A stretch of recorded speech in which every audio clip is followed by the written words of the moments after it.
eu abro as indicações, lembrando que a Rotary é uma organização interessante, formada por profissionais empresários. Essa é a gênese desta organização, que agora à tarde está aqui reunida, em torno dela estamos reunidos, para discutir os assuntos que estão relacionados à Rio +20. O atual presidente Kalyan Banerjee lança como suas ênfases e como o reconhecimento presidencial que acaba de ser otorgado alguns quesitos, como é de costume de nossa organização, e esses quesitos eles são indicativos de que rumos os clubes de Rotary em todo o mundo devem seguir.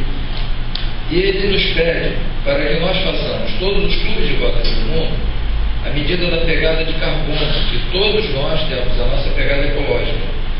E ele pede que isso seja feito de uma forma muito inteligente, ao estilo indiano, que se meça isso no consumo domiciliar, que a soma do consumo domiciliar de todos os rotarianos de um clube estabeleça qual é o consumo daquele clube, mas que se agregue a isso a pegada de cada empresa, de cada rotariano, porque disso não podemos esquecer.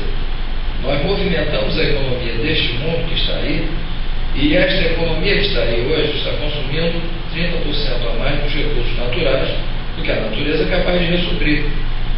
Então, na verdade, o Rotary está avançando bastante em relação a este assunto da sustentabilidade, fazendo com que nós nos indaguemos qual o tipo de revolução que nós estamos fazendo em nosso cotidiano com 1.250.000 indivíduos e qual o tipo de revolução que cada um de nós está fazendo em seu mundo de negócio, 1.250.000 empresas que estão sendo influenciadas por isso, para fazer com que esse modelo de consumo seja pelo menos perverso do que está sendo com a natureza, fazendo com que as gerações futuras tenham condições igualmente de vida como nós estamos tendo com o nosso desenvolvimento. Dito isso, está aberto. Paulo Velas é a primeira pessoa, por favor. A pergunta vai para o Robertson. Você fez eu adorei, parabéns pela sua apresentação. Sustentabilidade realmente ela deve se iniciar pelo cerne da família, né? Depois é que ela se propaga. Mas eu vejo, por exemplo, eu que amo essa cidade, eu pensava enquanto eu acho fantástico o Rio de Janeiro, mas eu não vejo vontade política, porque eu estou aqui desde domingo e eu andei pelo centro, andei lá para Catete, eu passear a pé e vi samambaia crescendo na parede, estuque pulando para fora. Desculpa, onde é que está a sustentabilidade? Porque não é só nos pontos que você colocou. Eu acho que a conservação, você vai de encontro a uma coisa que surgiu na agenda da Eco 92, que era, depois veio a Terra da Terra, a Agenda 21. E se as pessoas não se sentem pertencentes a esse lugar, como é que você vê isso? Porque sustentabilidade também é pertencimento. Aí eu não vejo, sabe, desculpa, eu me senti mal, porque eu lembrei na época, que um dia andando pela Roca Menina, eu vi lá como está aquele papel ali, aqui, Dom João VI inaugurou o armazém real. Sabe, se o Brasil hoje, como o João lembrou, é a quinta economia do mundo, foi porque Napoleão invadiu Portugal, Dom João VI parou aqui, o Rio aglutinou o Brasil. Essa cidade está sendo maltratada. E se ela é maltratada, o Brasil é maltratado. Eu estou cansado de estar convivendo com essa situação de pão e circo. Sabe, eu queria que você falasse um pouco só sobre essa condição, porque a sustentabilidade é nossa, é do vizinho, mas todo mundo se coloca com a cabeça no chão e síndrome de avestruz. O problema não é comigo. E nós, rotarianos, somos formadores de opinião. Bom, eu vou dar minha opinião pessoal pelo que você acaba de perguntar. É o seguinte: o homem nasce bom, a sociedade é que o corrompe. Segundo ponto, a questão política é feita por homens, e na política existem dois tipos de homem: a Cosa Nostra e a Res Pública. Infelizmente, o nosso país está sendo administrado por políticos da Cosa Nostra, coisa para mim, o meu interesse, a minha vantagem. Quando a gente consegue perceber a questão da res pública, que é a coisa pública, é o bem comum, é o dar de si antes de pensar em si, eu acho que aí nós vamos começar a ter uma sociedade melhor. E aí é que eu entro aqui na questão do bairro sustentável. Porque o Rotary, ele pode ter uma grande participação a partir do momento em que os homens de bem, seja do Rotary, seja do bairro, seja da maçonaria, tornem o seu bairro melhores lugares para se viver. Porque se isso for feito, automaticamente, os homens públicos, eles vão ter que investir, vão ter que fazer a melhoria, porque senão eles não têm votos para voltar aos seus interesses. Então, infelizmente, é uma questão de cultura. Infelizmente, a questão da corrupção é um problema sério. A questão, eu acho que tem que ter uma mudança na reforma tributária, na reforma política, talvez o voto distrital, que é uma outra questão. Então, essa é a minha visão em relação à Cosa Nostra, à res pública e à questão da sociedade. Mas que o Rotary pode ter um grande papel. Ainda nós, rotarianos, sempre dizemos que não temos, e realmente não temos que nos envolver em política. Acho que não temos que nos envolver em política partidária, mas a política social, a política do bem-estar, por sermos homens de bem, empresários, profissionais liberais, temos sim que nos posicionar. Porque às vezes é importante. Temos rotarianos grandes dentro da política. Dornelles é nosso companheiro rotariano, Mário Covas foi um grande rotariano, Juscelino Kubitschek. Para quem não sabe, José Alencar chegou a ser um grande homem das Rotaminas. Quem viu ele no Jô Soares, ele era rotariano, foi numa visita do governador, conheceu o governador no jantar, ele colocou isso lá no Jô Soares. E ele tinha a empresa, e o outro vendia algodão. Num jantar de Rotary se uniram e ele fez o império da Coteminas. E sempre foi um cara do bem, pelo menos quem me conheceu nos bastidores. Então eu acho que isso vai muito hoje com um processo de reflexão, de resgate aos valores da época. Não sei se te respondi, mas uma reunião pessoal isso aí, fora isso. Paulo, viagem de São Paulo. Garanto a você que se eu for a São Paulo eu vou ver mais samambaias do que no Rio de Janeiro crescendo pelas paredes. E aí eu acho que a questão que está sendo discutida nesses dias, que nós estamos tendo a impressão de que ela está sendo, eu ouvi hoje pela manhã dizendo assim, sustentabilidade Rio de Janeiro, Rio+20, são o centro da atenção mundial. Eu ouvi isso. Passei a semana passada num outro país, não era no Brasil, país da América do Sul. Uruguai, país desenvolvido, embora pequeno. Não se fala em nada sobre o assunto que está sendo falado aqui. Fiquei 10 dias lá. Procurei assistir todos os canais que não fossem brasileiros. A Rede Globo também entra. Em nenhum canal se deu uma palavra, uma linha sobre a R92 ou sobre sustentabilidade. Então talvez, como nós somos o Paulo, nós estejamos admitindo que o mundo está olhando para cá. Não está. As nações estão discutindo lá no Rio Centro as questões que são mais, eu diria, formais de um processo. A sua pergunta, Paulo, ela me remete não à decadência do Rio de Janeiro, à decadência de São Paulo, não é isso. Ao modelo. É isso que está em discussão. Será razoável nós que estamos com muitos investimentos aqui na cidade do Rio de Janeiro, não somos a única, continuarmos a investir, por exemplo, em transporte individual? Será razoável, por exemplo, neste momento, para nós nos afastarmos um pouco de uma crise econômica, nós reduzirmos os impostos ou facilitarmos e tudo mais a venda de mais automóveis para cidades que estão estranguladas, como São Paulo, por exemplo, com o transporte fixado nesta matriz, cuja matriz está fixada no que acabou de ser mostrado aqui, na exploração de petróleo pelo petróleo? Ou será que esse mundo a que Roberto Flávio sugeriu, mundo mais natural, ele nos faça imaginar outra concepção que uma cidade como esta, de 6 milhões de habitantes e outras idênticas a ela, possam adotar, que não é só a bicicleta, que não é só o transporte público de massa, mas qual o modelo que se vai adotar. Amanhã, no Forte de Copacabana, à noite, a Associação Comercial do Rio de Janeiro está suportando o lançamento de um livro de um pesquisador da Fundação Getúlio Vargas, o professor Virgílio, cuja proposta é sugerir ao mundo um novo formato econômico, chama-se Real Green, o nome do seu livro. Esse livro será lançado amanhã à noite no Forte de Copacabana.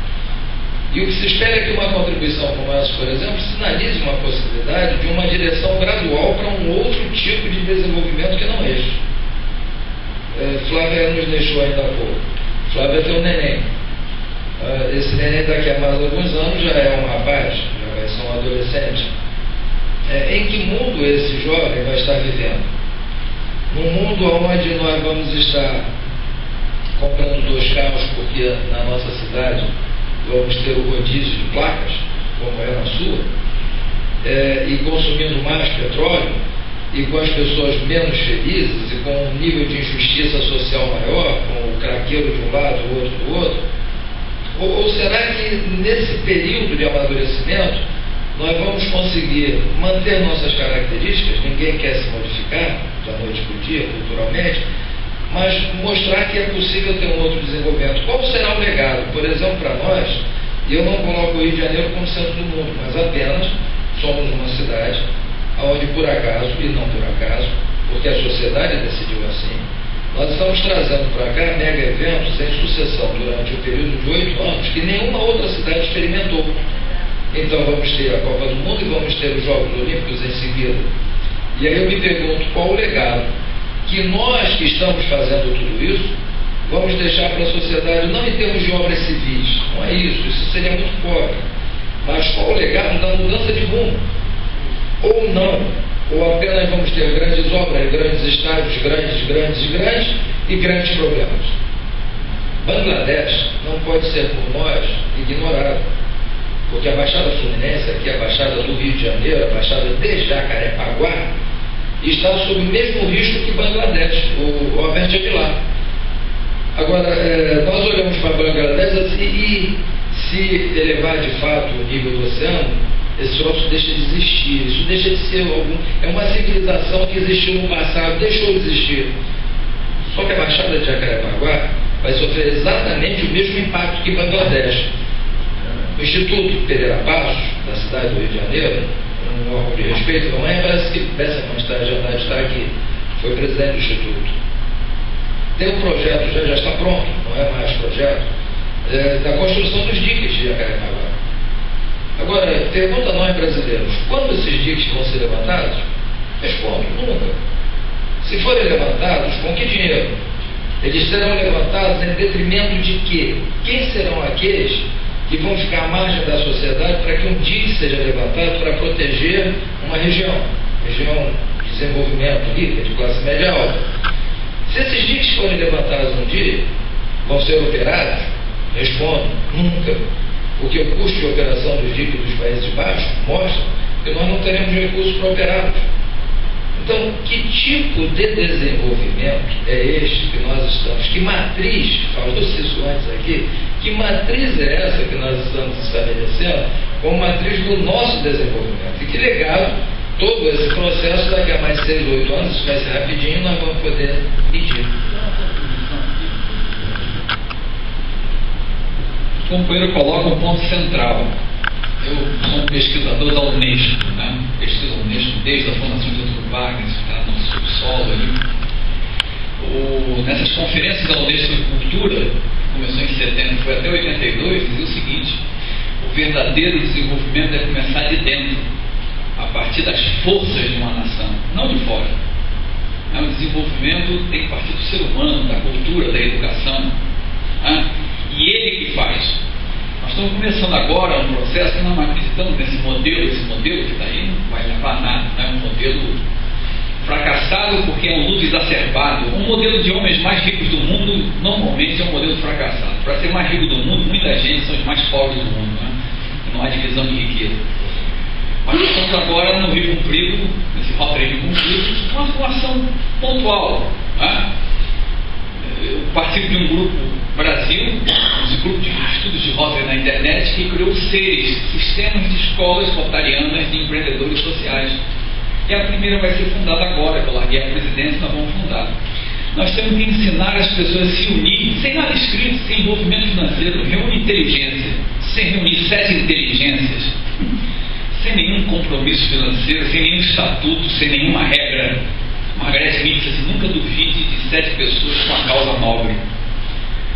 Mexer tem que partir de dentro. As pessoas estão esperando muito salvadores da pátria, modelos de vida. Se a sociedade civil não se organizar, não vai acontecer nada. Se as autoridades chamadas para as palestras sempre fossem aquelas pessoas de terno e gravata, donos de empresa, não vai acontecer nada. Tem que chamar a praça. Nós somos um mundo de palacianos. Temos que olhar a praça, porque a praça que tem um problema. Esse é o grande dueto, praças e palácios. Se nós não potencializarmos as praças, o palácio não subsiste. Então isso é um modelo, está tudo sendo questionado, meu amigo. Então isso, colocar isso, né? Eu acho que nós só temos uma força que eu vou trabalhar intensamente agora. Eu tenho um programa de rádio. No voto, saiba quem você escolhe para representá-lo nos parlamentos, como vereador. Porque no fundo do palácio não sai nada. Meu pai dizia assim: palácio tem vidro Ray-Ban. Você se lembra de vidro Ray-Ban? É uma frase meio dinossáurica. É um vidro verde. O palácio está tudo bem. Eu acho que nós temos que olhar a praça, conhecer a praça, viver com a praça, né? Saber o que a praça quer e desenvolver um projeto para atender a praça. Influenciar o governo não com passeatas, não influenciar o governo com ações inteligentes. Inteligentes todo dia. Só para fechar, minha mulher não participa de muita coisa, mas ela tem um telefone. Então ela passou 2 anos apurreando a administração regional da Tijuca, Praça Niterói. A Praça Niterói, ela conseguiu que a Praça Niterói hoje fez uma obra e colocou mães. Quando ela fez a obra, colocou aparelho de criança, 40 mães, ninguém segura, 40 mães numa praça, é uma força que ninguém mexe. Aí já vem polícia, guarda municipal e tudo. Simplesmente é cada um poder inteligentemente ajudar o governo a melhorar. Porque do governo, por ele próprio, não vai sair muita coisa. Está tão preocupado aí com os mensalões. Só para acrescentar isso, porque nós estamos. Cada clube tem uma característica, Maracanã, Tijuca, cada um tem um jeitão próprio de ação. Mas nós vamos continuar, porque se não mobilizar o ser humano e a gente acreditar que do palácio vai sair alguma coisa, não sai nada, meu amigo. Nada. Minha segunda pergunta era até para você. Justamente nisso, quando você fala da ação, na sua colocação, você fala da ação conjunta. E o que eu posso ver, porque eu tenho ido ao Rio Centro, ainda na condição de diretor da Associação Comercial de São Paulo até, e também da Fiesp, estou aqui até por conta disso também, eu percebo que os governos estão com a faca no pescoço, porque as ONGs estão pressionando, mas as ONGs, vamos dizer, aquelas que atrapalham, não é que atrapalham, elas estão, tem ONGs mais sérias e umas mais agressivas. As ONGs agressivas, e elas conseguem mais mídia, parece que só tem sangue, parece que a pessoa só quer sangue e o Rio de Janeiro discutindo o nosso futuro. Então eu quero dizer o seguinte: o Rotary, ele está aí há 107 anos tratando de valores morais, comportamento e mudanças. Vocês vejam como é a nossa responsabilidade. Talvez, Roberto Flávio, esses 5% que você procura, está aqui, somos nós. Acho que é isso aí que eu gostaria de... Perfeito. Roberto Beleza, por favor. Bom, deixa eu levantar só porque a maioria está atrás. Vai na tribuna. Vai na tribuna com o microfone. Tribuna? É. Não vou falar que não vai dar fome, não. Vai falar do governador. Não. Lá tem o microfone. Você tem equipe, né? Bem-vindo, associado Rotary Tijuca. Parabéns a todos da mesa. A iniciar pelo presidente Paulo, o moderador, nosso companheiro e amigo Roberto Flávio, e a todos nós que estamos tendo o prazer e a alegria de assistir a esses momentos e essas colocações. Porque perderam aqueles que não vieram aqui. Por que eu estou falando disso?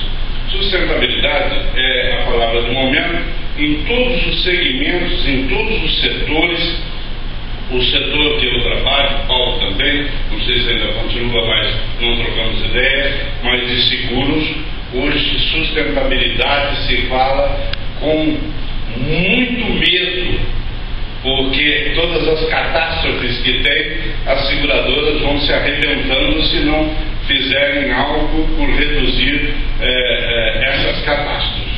Então, mas em tudo se fala, dentro de casa já começa a se falar em sustentabilidade, e eu queria dar a notícia a vocês de que eu e Virgínia, em colaboração com o presidente Paulo, nesse evento do Rotary Navio Mais 20, temos um site, criamos um site e está à disposição, e todas as palestras aqui ministradas, apresentadas, todos os vídeos que vocês estão apresentando, se passarem para nós vamos colocar no site para ficar à disposição. E mais, já combinei com ele, da próxima semana nós cutucarmos mais uma vez os clubes, oferecendo como instrumento de apreciação, de estudo,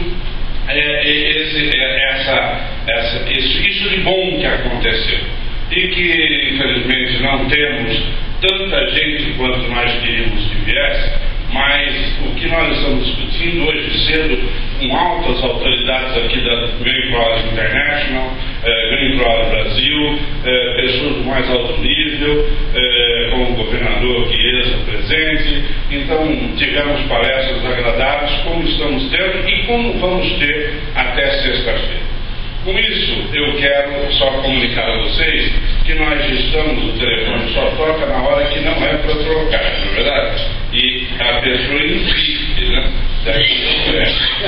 Mas o que eu queria dizer a vocês, além desse resumo, é que o companheiro Paulo, como desbravador, isso eu estou usando essa palavra nesse momento, da tribuna, porque nós estamos falando sobre Rotary e sustentabilidade. Então, em outros temas não caberia essa minha colocação. Mas como nós estamos falando sobre Rotary, então o companheiro Paulo, que criou todo esse projeto sozinho, depois foi juntando, e ali na faixa nós temos os clubes que foram se acoplando ao trabalho dele, acreditando no trabalho dele. Nós tivemos no dia 3 desfile, no dia 4 abertura no planetário, tivemos o recebimento e a honra ontem da ONU ao Rotary International. Hoje em diante nós estamos com esse evento. Por isso nós precisamos catalogar e fazer o que vocês falaram, cada um à sua maneira. Nós precisamos registrar isto para o futuro. Não pode ficar só nesta sala, passou, acabou. Não, nós temos que tentar levar adiante, quer dizer, o tentar fica entre aspas. Nós temos que levar adiante para que os clubes possam daí desenvolver, como você falou, projetos.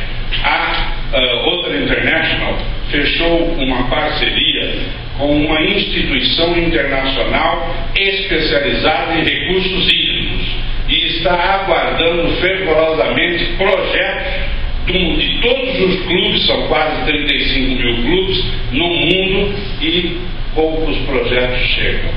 Então nós temos que levar e informar isso aos clubes. Eu quero parabenizar, ao invés de fazer qualquer pergunta complementar, mas levar ao nosso presidente Paulo Sérgio mais essa responsabilidade. Nosso trabalho não vai acabar agora como na sexta-feira. Ele vai ter continuidade, tá bom? E eu conto com todos vocês. Eu entendo. Mais alguma pergunta? Mais alguém gostaria, por favor? O senhor mesmo falou, se me permite dirigir uma pergunta.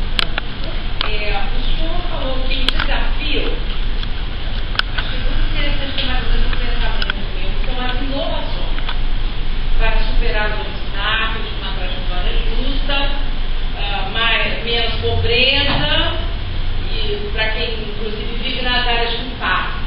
Aí eu gostaria de saber a sua análise sobre como, sem as instituições sem fins lucrativos e sem recursos financeiros, podem inovar na sua análise. Como se dá na prática? Eu agradeço por sua questão, que é extremamente instigante. tem 64 anos de idade, desde os 14 anos em atividade profissional. Então já se vão 50 anos de atividade profissional contínua e ininterrupta. Ao longo desse tempo aprendi a trabalhar com seres humanos. Fui graduado em economia, fui graduado em ciências contábeis, isso em algum lugar do passado. Hoje não sei mais o que sou. O que sei é que minha atividade profissional está toda ela relacionada a outras pessoas que trabalham e que eu, junto com elas, fazemos uma coordenação de atividades. Isso me fez conceber uma teoria que é minha, eu não estou me baseando em nenhum teórico, nenhum acadêmico, mas eu entendo que as organizações são resultado da interação dos indivíduos que a fazem, que a integram. Sejam elas organizações empresariais, não governamentais, não importa. Existem vários exemplos que me fizeram firmar esta posição. Um deles, que é um exemplo brasileiro, é a Varig, que durante muito tempo operou falida, mas operou porque os indivíduos que faziam a Varig decidiram fazer com que aquela empresa, mesmo falida, continuasse operando. Isso quer dizer que se as organizações são abstrações, mas os indivíduos que a constituem é que dão a ela corpo, sejam organizações não governamentais ou não, a inovação, a criatividade vai surgir desses indivíduos, não das organizações. Os recursos vão surgir deste empenho, deste esforço dessas pessoas. Estejam eles em que ambiente social, econômico, cultural ou coisa que várias estiverem. O prêmio Nobel que criou o Banco dos Pobres é filho de um miliardário dentro de um país de miseráveis, e ele empresta para a humanidade, com a sua criatividade, com o seu gesto de inovação, este grande movimento econômico que possibilita o microcrédito hoje por todo o mundo. Mohamed Yunus. Esta é a visão que tem. Obrigada. Obrigado a você pela pergunta. E se não houver mais nenhuma intervenção, Virgínio, por favor. Eu só vou falar dali porque eu falo baixo. Agora não sei. Rapidamente. Um pouco baixo, né? Boa tarde. Boa tarde, meu nome é Virgínio Vieira, sou do Valdeir Rodrigo. Eu sou administrador, trabalho na Secretaria Municipal de Administração da Prefeitura do Rio de Janeiro e atualmente faço mestrado em Administração Pública na Fundação Getúlio Vargas. E lá nós estamos discutindo sobre esse parâmetro também, né, na academia, sobre algo que chamamos de gestão social.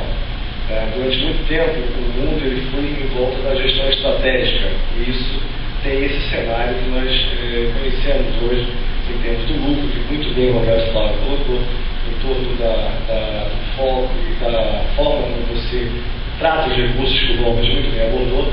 E eu aqui, refletindo enquanto vocês comentaram, eu lembrei, Joker, da participação quando o Joker, recentemente na Associação Comercial, me convidou para assistir uma palestra. Na verdade, foi um simpósio ali, onde a deputada Aspásia participou.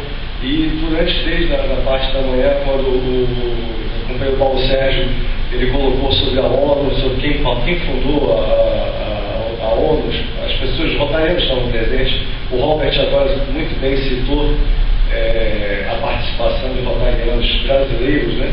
E isso me trouxe à mente a parte da escrita da carta, do rascunho zero, né? E do hoje da carta da escrita do governo brasileiro para a discussão na Rio Grande. E ali eu presenciei justamente uma discussão onde rotarianos presentes levaram para aquela liderança, para aquela mesa, uma série de situações de pontos que a própria deputada na época ela levou e falou: eu vou levar para o Brasil porque tem várias coisas aqui que precisamos agregar nesse documento.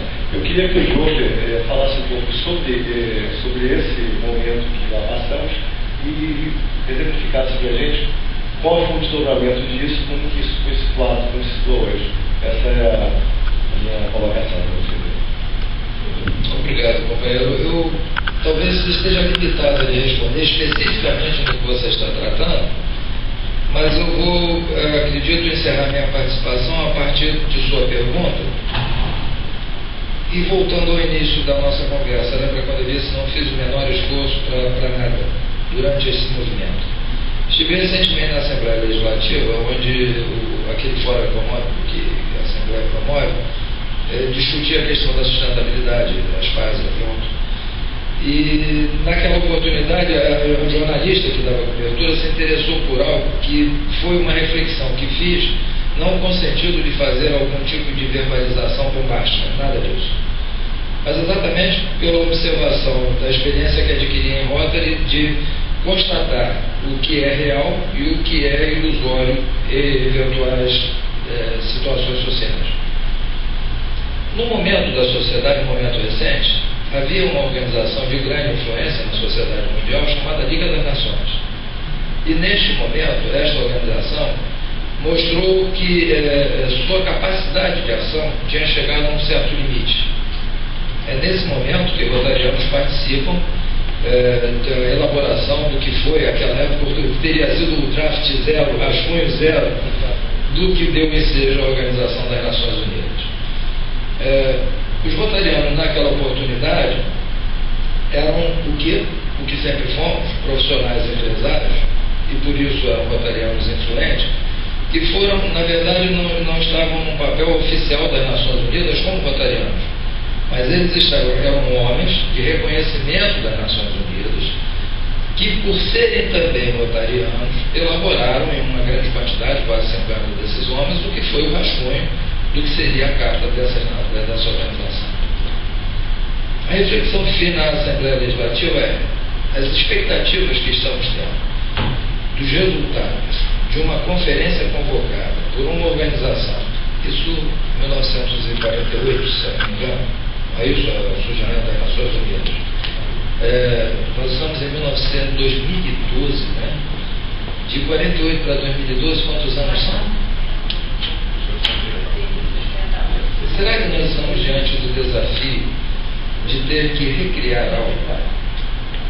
Será que as expectativas que nós estamos tendo sobre os resultados de um modelo que talvez já esteja se mostrando, o modelo que eu digo, aí já não o modelo econômico, mas o modelo da discussão das questões globais, das questões planetárias, das questões que envolvem os interesses de todas as nações, também esgotado? Então, daí não o meu ceticismo, não a minha apatia, não nada que não seja a compreensão dos limites do que possa surgir deste movimento que estamos chamando de Rio Mais Gente. Qualquer influência que esteja vendo de qualquer dessas organizações, mais ou menos atuantes, como disse Paulo Veras, mais ou menos agressivas, mais ou menos influentes, é parte de um processo. A minha expectativa é de que muito mais do que nós estejamos esperando surja deste parto, desta gestação que nós estamos chamando de Rio 92 mais Rio Mais 20. Na verdade, nós estamos aqui falando na Estocolmo mais 40. Nós estamos falando aqui da mocinha que escreveu um pequeno livro e que criou uma revolução.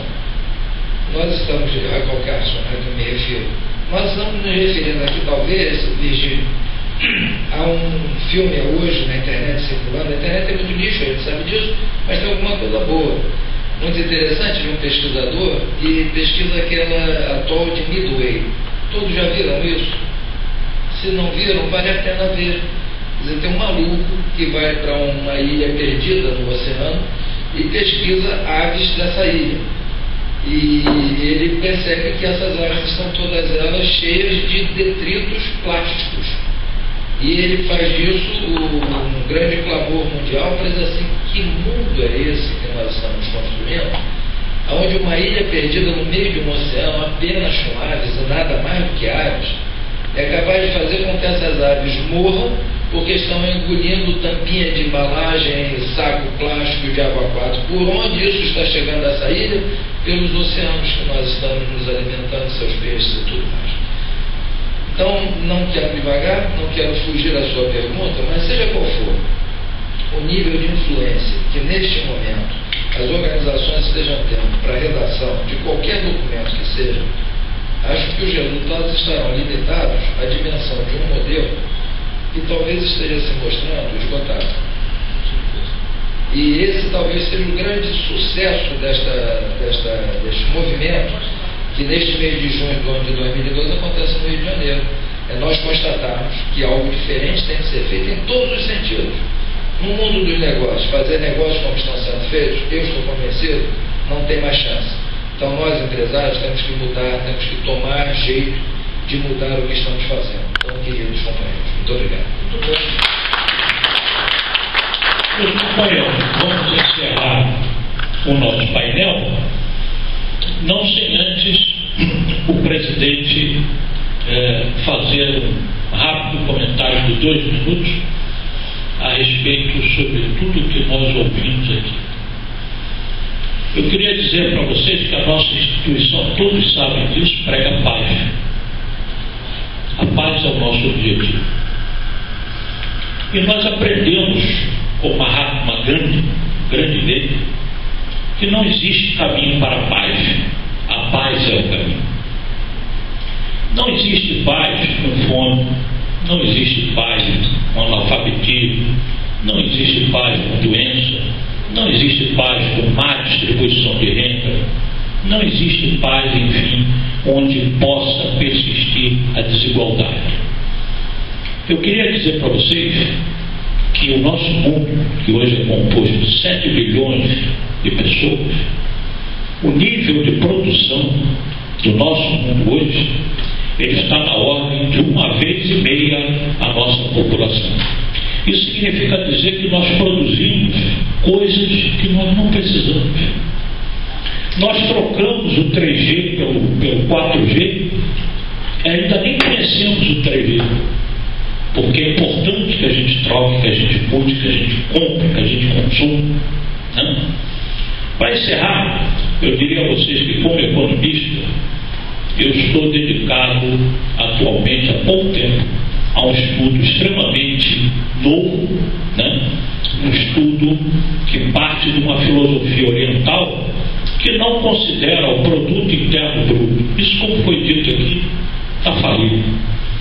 Nós temos que começar a estudar a felicidade interna bruta. Será que para ser feliz você precisa de 2 carros, 4 aparelhos de celular, né? Não sei quantos rádios, não sei quantos. Será que você precisa disso? Essa resposta já é estudada há mais de 100 anos num pequeno país chamado Butão. Eles lá estão ensinando para a gente que a paz é o caminho e que nós temos que abandonar o consumo, nós temos que mudar o nosso modelo.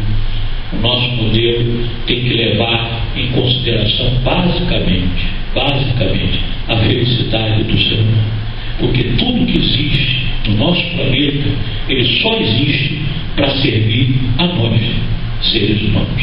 Eu quero encerrar o nosso painel passando diplomas de reconhecimento e de agradecimento aos participantes desse painel. Começo com o meu governador João Padrão do Espírito Santo.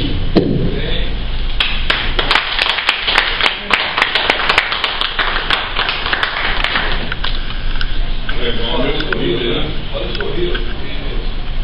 E pro jornalzinho, né, mesmo?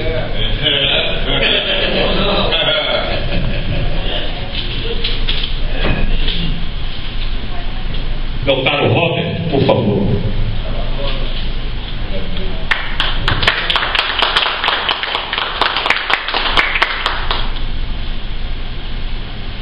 Meu amigo Roberto Flávio.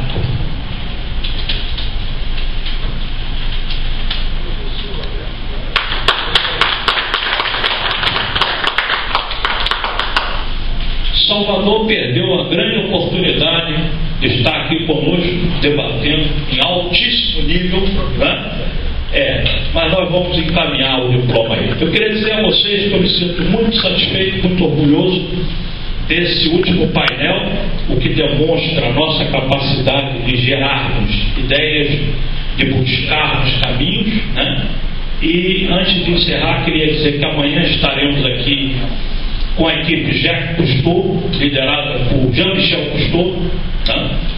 Teremos também o professor Antônio Freitas de Araújo Júnior, que é diretor acadêmico da Fundação Getúlio Vargas, e vamos, como hoje, augurar que nós tenhamos esse alto nível que aqui aconteceu. E eu vou encerrar essa reunião agradecendo a proteção de Deus e pedindo a todos que saudemos o pavilhão nacional. Muito obrigado.